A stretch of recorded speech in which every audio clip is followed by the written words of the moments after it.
బలోపేతం చేయడానికి కొత్తవారు వస్తుంటారు, పాతవారు వస్తుంటారు. వాళ్ళందరినీ కలుపుకొని మనం పార్టీని బలిష్టం చేయడమే మన ధ్యేయం. ఈరోజు మా డిప్యూటీ సీఎం పవన్ కళ్యాణ్ గారి సారథ్యంలో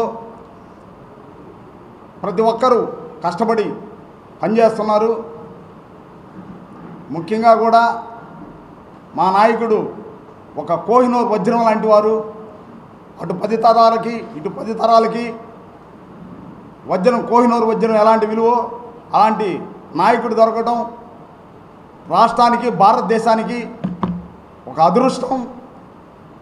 అలాంటి నీతి నిజాయితీ గల నాయకుడి దగ్గర మేమందరం పనిచేస్తున్నామంటే మాకు చాలా ఆనందంగా ఉంది. అలాంటి నాయకుడు దొరికిన దానివల్లే ఈరోజు రాష్ట్రం కానీ, భారతదేశం కానీ సస్యశ్యామలంగా ఉన్నాయి. ఈరోజు కూటమి ప్రభుత్వంలో అనేక సంస్కరణలు తీసుకొచ్చి మా నాయకుడు పనిచేస్తున్నారు. డోలీ లేని రాష్ట్రంగా తీర్చిదిద్దుతున్నారు. ప్రతి ఒక్క కార్యకర్తకి కూడా అందుబాటులో ఉండే విధంగా జనవాణి కార్యక్రమాలు నిర్వహిస్తున్నారు. ఈరోజు జిల్లా పార్టీ ఆఫీసులో జనవాణి కార్యక్రమంలో బుధవారం, శనివారం నిర్వహిస్తున్నాం. జిల్లాలో ఎలాంటి సమస్య వచ్చినా కానీ ప్రతి ఒక్కరికి కూడా ఈ జనవాణి తరఫున పనిచేస్తున్నాం. మా టిట్కో చైర్మన్, సెంట్రల్ మీడియా అధికార ప్రతినిధి వేములపాటి అజయ్ కుమార్ గారి సారథ్యంలో జిల్లాలో పార్టీని ముందుకు తీసుకెళ్తున్నాం. మా అధినాయకుడు పవన్ కళ్యాణ్ గారి సారథ్యం మీద అందరం కష్టపడి పనిచేస్తున్నాం.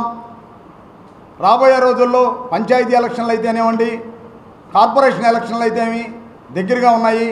వాటికి మనం అందరం కష్టపడి పనిచేయాల్సిన బాధ్యత అందరి మీద ఉంది. ముఖ్యంగా కూడా వాడవాడలో జనసేన పార్టీ కార్యాలయాలను ఏర్పాటు చేసి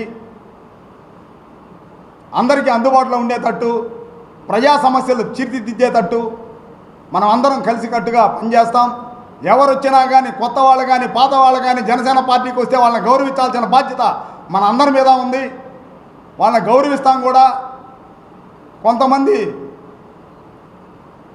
ఏదేదో మాట్లాడుతున్నారు. అలాంటి సమస్యలకి మేము చెక్కు పెడుతున్నాం. ముఖ్యంగా కూడా జనసేన పార్టీ జిల్లా ఆఫీసులో ఏది కూడా నీతి నిజాయితీగా పనిచేస్తాం. ఎవరి అడుగుజాడల్లో నడిచే వాళ్ళం కాదు. ప్రతి ఒక్కరికి అందుబాటులో ఉంటాం. మా నాయకుడు పవన్ కళ్యాణ్ గారి ఆదేశానుసారం ప్రతి ఒక్కరం కష్టపడి పనిచేస్తాం.